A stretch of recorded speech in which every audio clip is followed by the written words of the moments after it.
I have a mid-game feeling about this.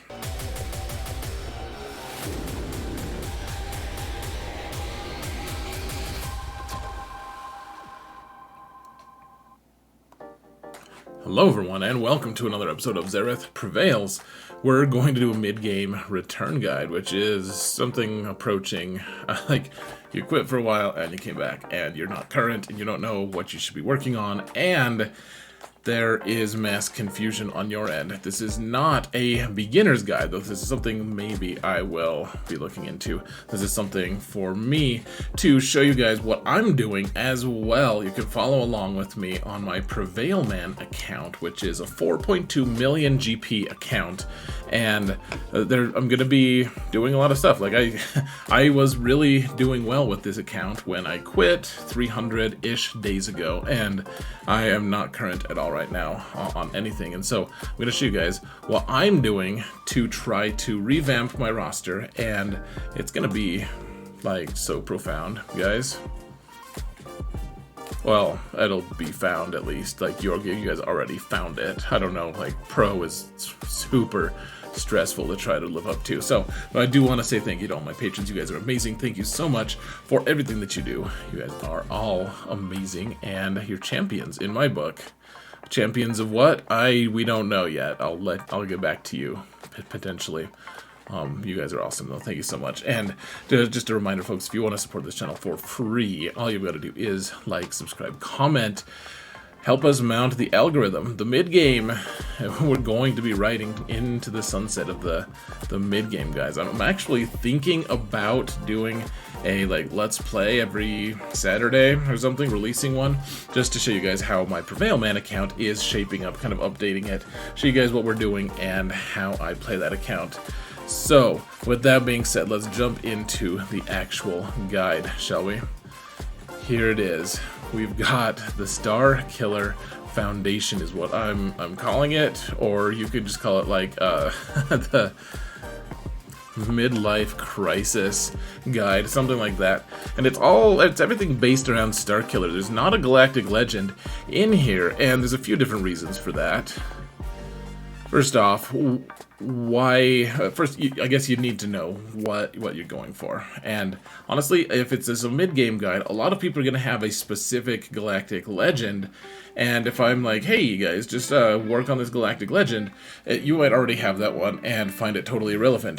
Also, following STARKILLER is going to get you a lot of very relevant squads for the current meta and the current situation in-game. And, I mean, you can see that I legitimately think this is important because this is what I'll be doing for my Prevailman account. I don't have any Galactic Legends, 4.2 million, 0 Galactic Legends, and, I mean, I've had a lot of success playing the game without Galactic Legends. Keep in mind that Galactic Legends, whereas, yes, they are very powerful, and eventually you're going to need multiples of them for the end game, early game, you don't need them as much. Yes, you want them eventually, and you need to incorporate that into a plan. And so you can see that I actually have a thumbnail here for a video that I made in January. I'll be updating that eventually. Once we get Cal Kestis unlocked and everything, he'll be added, and I'll remake that list. But before then, you guys can check out the one that I made in January. I'll leave a link to it in the video description so that you can see. Hey, if you're like, well, look, I just want to know which Galactic Legend to work on. That's all I want to know. You guys can go look at that instead. That being said, Galactic Legends answer a lot of really complex problems. The problem is you may not know which ones they solve until it's too late. They're an enormous endeavor to work on and to finish and complete, and they only give you 1 or 2 relevant teams. You can't really control who the requirement characters are, and therefore you're going to end up with a bunch of characters that you're not sure what to do with and can't really use.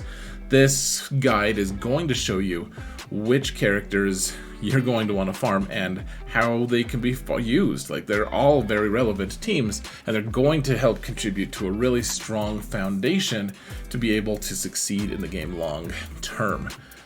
So, looking at one of the things that I don't know if known for is the right word, but one of the things that I'm very focused on is Galactic Legend off-meta counters, which means teams that aren't Galactic Legends taking out Galactic Legends. And so, if you don't have a Galactic Legend, oh, here, let's move my face, hold on. There we are. Whoa, madness. So, killing Supreme Leader Kylo, you need Starkiller with Vader, or there's like a Jedi Revan counter that like hardly anyone uses.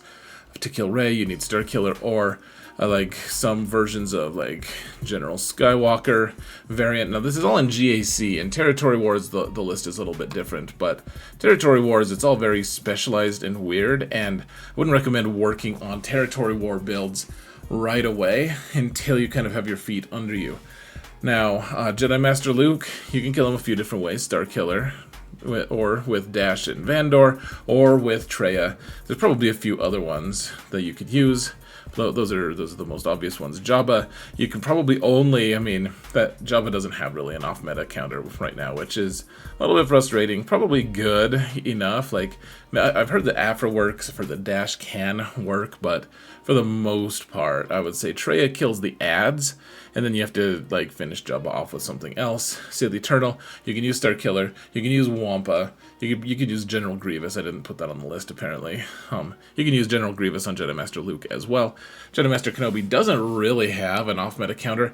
Inquisition with Reva in 5v5 probably kill all of them, to be honest. The problem being that's a very difficult team to get, and it's probably not worth chasing just to kill Jedi Master Kenobi. That's one that you're just going to have to take on the chin, folks, and plan around. Like Jedi Master Kenobi's one that you should be planning to work to get pretty soon, or to get a Galactic Legend that beats him, because you can beat him a few different ways, but it's going to be a bumpy road, and the off-metas are just not really there for it. Finally, Lord Vader. You can beat him with bounty hunters, you can beat him with troopers. Sometimes you can use some weird counters like I've used Starkiller before, but one of the things that I want to point out here, folks, is for this totality of teams that I'm going to be showing you guys, you're going to be able to use Starkiller to take out most of these Galactic Legends. Not the most recent ones, but those ones are the ones you're probably not going to be facing as much anyways. If you're in the mid-game, they're the tougher ones to get. Kenobi, sure, he's a tough one to get, and a lot of people prioritize that, but this is also going to hopefully get you a little bit closer to Kenobi as well. We're also going to be fitting this into a Galactic Legend, what I like to call a Galactic Legend ship chase. So we're going to be getting you like Profundity or Executor or whatever. I know Leviathan has just been released. We'll talk about that in a little bit, but you can see the off-meta counters here. If you get Starkiller, you've got a lot of your bases covered, and if you follow this full guide, you've got most of your bases covered. It's cool, guys. Just trust me. Just allow me to guide your every move. Just kidding, that sounded way creepier. What about me as Starkiller, guys? Hello there. Hold on. Okay, so if you follow this Starkiller Foundation, the midlife crisis thing, yeah, you're not getting a Galactic Legend, but you're getting a really, really capable character. So Starkiller, as I showed you before, he beats a lot of Galactic Legends. He is a requirement who's needed all over the place in the game. He's very relevant, even in territory battles, even in GAC, territory wars, conquest. There's the kind of things you can use him for. It's a very flexible team as well.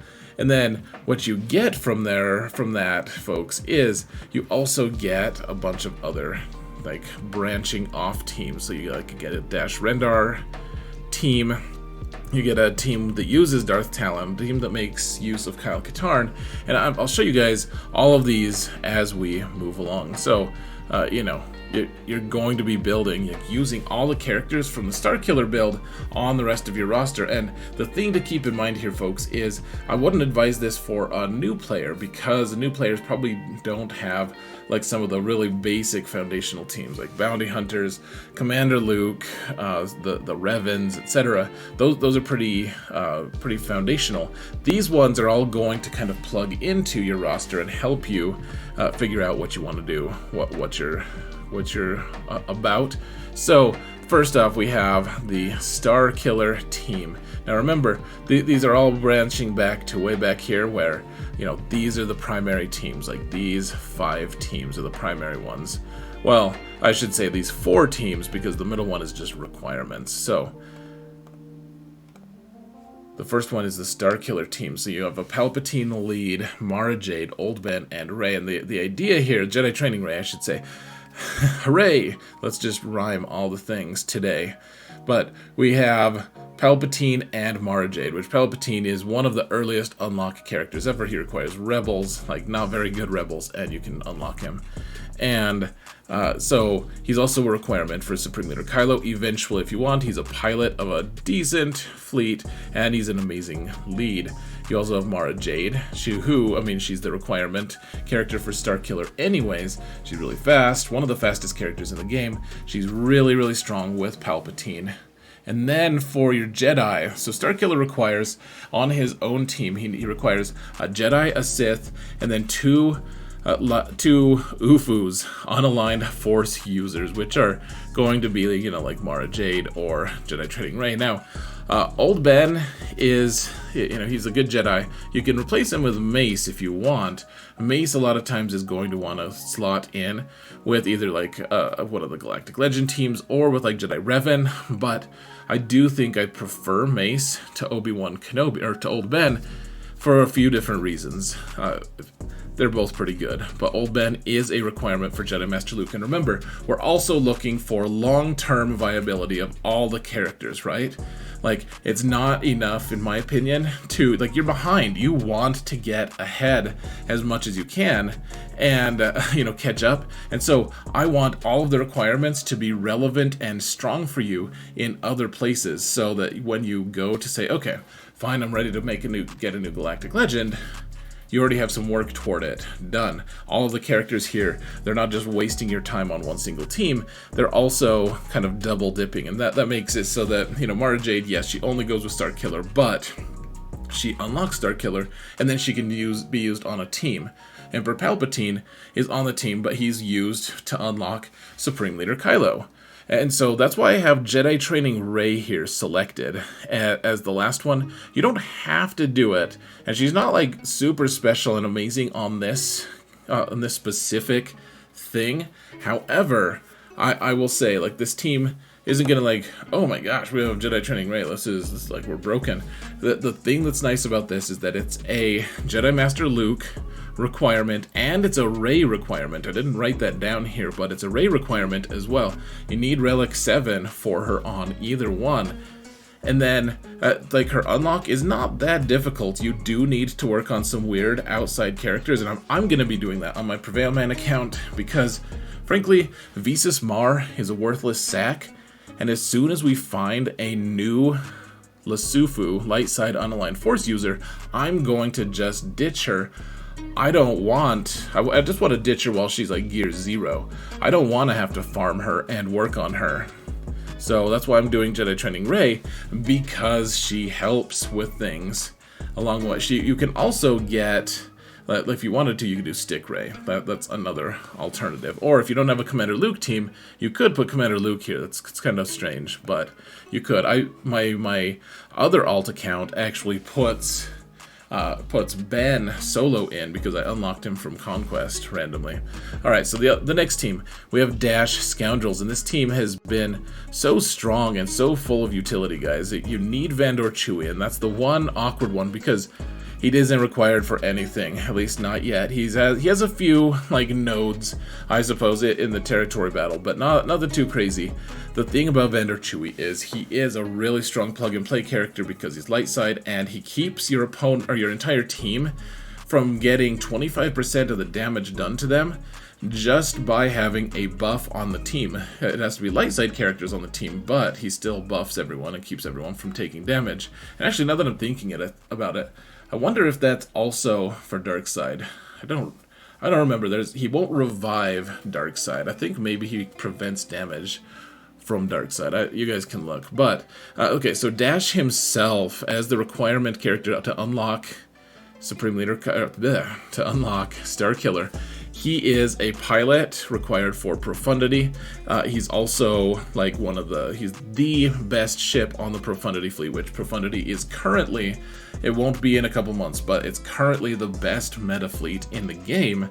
And so you want his ship to be good anyways. You need him Relic 7 to unlock 5 to unlock Starkiller, 7 I think to unlock the Profundity, and he does a crazy amount of damage. He facilitates his team to be extremely strong, and the one caveat is you just need Vendor Chewie. Like when you talk about Galactic Legend lifter units, Vendor Chewie is absolutely Dash's lifter unit. It feels so broken sometimes, guys, because he just keeps Vandor. Your Vandor will just like not die to an AoE, but the rest of the team will. And Vandor revives all 4 of them. It's amazing. So you use Vandor Chewie there. And he's not that tough. Like, he's an older school character, so he only needs 100 Cairo total for his requirements, and that's just from gear 12 to 13. You want Beskar Mando on the team as well, and now he's a really good plug-and-play character for a lot of different Scoundrel teams. Really like him with like Han and Chewie, for instance. But he's also a pilot for the Executor fleet. He has the Razor Crest, and so you're going to want him anyways. And then IG-11 and Queel, they're Scoundrels, and they boost this team so crazy much, guys. It is unreal, but the awesome thing is you get that really strong pre-taunt, and IG-11 cleanses your whole team, and you know they're required to unlock Beskar Mando. Other than that, like, you don't need to have him really high gear. In this case, we're probably going to take him a little higher gear, but the utility is such that it's very worthwhile. And remember, he takes out Jedi Master Luke. He also does a very credible job of taking out some Jedi Master Kenobi teams, like in 3v3, for instance. He does. Man, he's my problem solver. A lot of times I'm just like, yeah, I don't know what to do. Let's just use Dash. And I don't regret it. Sometimes I do. Okay, so Sith Triumvirate. This is really where the power begins, folks. So we've got we've got Talon. And Talon is very good. She's strong, for sure. She's, there's no denying that she's good. You also don't notice her impact. You just notice that, oh, the teams with Talon also just get a ton of holds. And this is the trickiest one, because sometimes if you already have Sith Eternal unlocked, you'd be tempted to just throw her on there. The thing is, this team with Savage oppress on it as well. And yes, it requires a couple Omicrons. You don't want one on Darth Talon, but once you, like if you put one on Traya and Savage, this team requires a Galactic Legend to beat almost all the time if you have them modded correctly. And this team kills so much. I say kills everything everywhere. Maybe a little exaggeration, but it kills a couple of the Galactic Legends. It used to even just kill all the Galactic Legends until CG had to nerf them, but still very, very strong.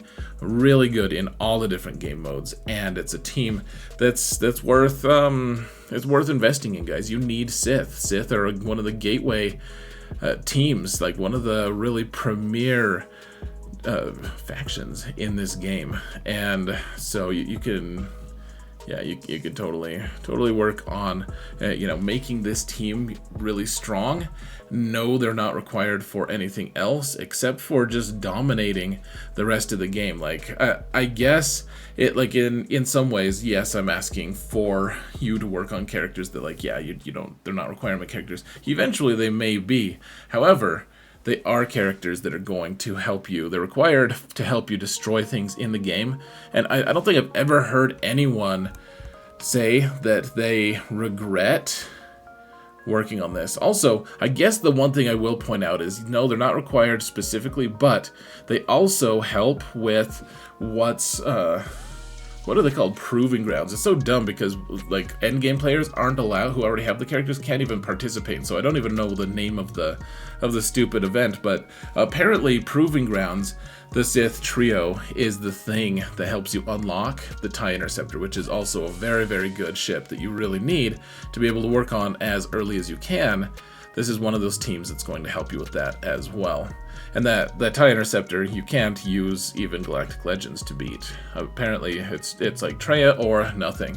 Now, this one is the one that's maybe a little bit sketchy, the most sketchy, because you want Kyle Katarn, you need him for Starkiller, but then you can use him with like a Jedi Master Luke team. He does pretty well there.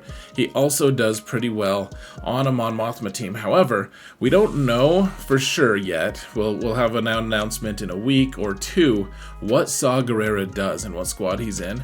We don't know if he's going to be with Mon Mothma or not. My guess is that he's going to bolster this team like crazy. This is probably the weakest team currently out of all of the ones that I've shown you. It's really good at cleaning up Galactic Legends that you've killed, all but the Galactic Legend. It kills almost all of them. And other than that, it can one-shot. It can one-shot in some weird circumstances, like it could take out like Rey teams, though I wouldn't count on that, frankly. And you need like, I don't know, you need a few changes as well to this particular group. So the thing about this is, though, if you put Biston on the team, he's a required pilot for Profundity, which is pretty nice. Because Profundity is something we're going to be trying to unlock as well. The POW and Hoth Rebel Soldier, you don't really need high relics for him. You know, like my alt account just has them at gear 12, and that's not too tough to do because they're older characters, they don't need Cairo, etc. And Kyle Katarn is really what the lifter is for this unit, but Mon Mothma is required for a couple different big farms, Profundity and Jedi Master Luke. So this is a good team. It's not as amazing, but it really does counter quite a bit. It's very worthwhile to pursue. I just don't know that this is the one to get excited for, unless, of course, Saw Gerrera becomes really relevant, in which case this team becomes way better, and Kyle Katarn's stock goes way up. Now, we've mentioned Profundity a lot, so let's talk about the requirements. So you need these characters, and then you need to farm the ships. Go look at what the ships that are required for it, but you need Admiral Raddus and Cassian Andor, Jyn Erso, and Hera, and then if you don't have Han and Chewie yet, you know, those two are also required for the Millennium Falcon, but then you do have some overlap in the form of Dash. Mon Mothma is required for Profundity, even though she's not a pilot, and then Biston, even though his ship is not good anymore, he's still a requirement for Profundity, which means you can go put him on the Mon Mothma team and you're good to go. Now, you can also, I guess if you really wanted to, guys, you can take off like IG-11 and Queel and put in Han and Chewie. I don't love that because I want them to be on like their own CLS team, but if you're a little earlier in the game, you don't have the CLS team yet, you can do that, and then you'd have a couple fewer farms to do or whatever. It's just nice to have a few overlap requirements here. And the reason I'm pushing you at Profundity instead of Leviathan is if you are mid-game and just restarting, that means you almost certainly do not have Malgus. If you have Malgus, then I would focus hard on working on Sith ships instead.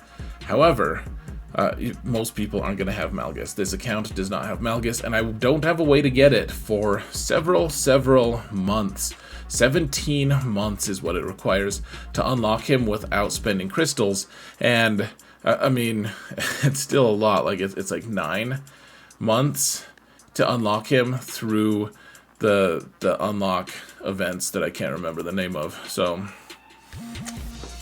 yeah, you're not going to go for Leviathan right away because you need Malgus to help you, because the ship that he pilots is a requirement for it. Now, Executor, yes, it's great, and it may prove to be more effective against the Leviathan. However, it's going to be an older fleet, and you're going to be working on some of the requirements for, like, BAM, for instance. You're going to want Beskar Mando anyways. And so it's worthwhile. And then I'm gonna push you guys at, like, I'm gonna push this whole account at getting like troopers up and running eventually. Like there's a few different other requirement characters that you know, it's like, well, why wouldn't you be working on this? Like Piet is really strong, etc. So these are, I think Profundity is gonna be the best one. There's only 2 big Galactic Legend level fleets. Profundity is the better of the 2, and it has significant overlap with all of these other things with Starkiller. Like they go really well together, basically. Now, other bonus squads that you can be looking at, working on at the same time, or working to achieve. So the ADRAD team, probably the best version of the team is without Cassian and adding Chirrut. I put Cassian here just to give you one less character that you have to farm, because honestly, Relic 8 on Cassian seems like such a waste not to use, but yeah, Chirrut is maybe a little bit better, but that, like, you're already going to have ADRAD with Cassian and Jin. The other 2, yeah, you could throw them in. You really need at least 1 tank, and 1 like pretty active tank at that. So I like K2 probably better than Baze, but I mean, you do you, bro. You know, you could just throw whatever random crap on that team too if you really wanted. And then like an Iden team, I'm not saying to put relics on her. She is a pilot for a really strong fleet, but you can put like gear 8 on this team, guys, and kill like all them on Mothra teams that are on defense. It takes out so much stuff in the mid game. And it does a lot of work. Same with this Gidme team. You don't need Moff Gideon at relics. You'd probably want Padme and R2 close to relics, but they're going to be able to fry people even at gear 11 if that's all you have them at. Because of the way the mechanics work, it doesn't really matter as long as you're faster than them. So that's it, folks. You're going to want to farm all of these really cool teams, and it's going to be so much fun. And honestly, like, if you want to go get a Galactic Legend, you probably just should, you know, tell old Zareth to shut up. But I do think that there's more to this game than Galactic Legends, and I think the Galactic Legends have the opportunity to really disappoint you, especially because in the mid game, you're like, oh hey, cool, I got a Galactic Legend. I spent like a year on this, or whatever it is. It's not going to be a year, but it's going to take months. I mean, so is this Starkiller team, but you're going to spend months trying to get this Galactic Legend, then you're like, oh, look at that. I have 1 team, and that's it. And then a bunch of other just like random, like partially useful characters. So, anyways, work on Starkiller, guys. Work on these other teams surrounding it, and you will be rewarded. It's going to be a good time. So let me know what your thoughts are. Guys, thank you all so much for watching. And remember that in all things, Zareth prevails.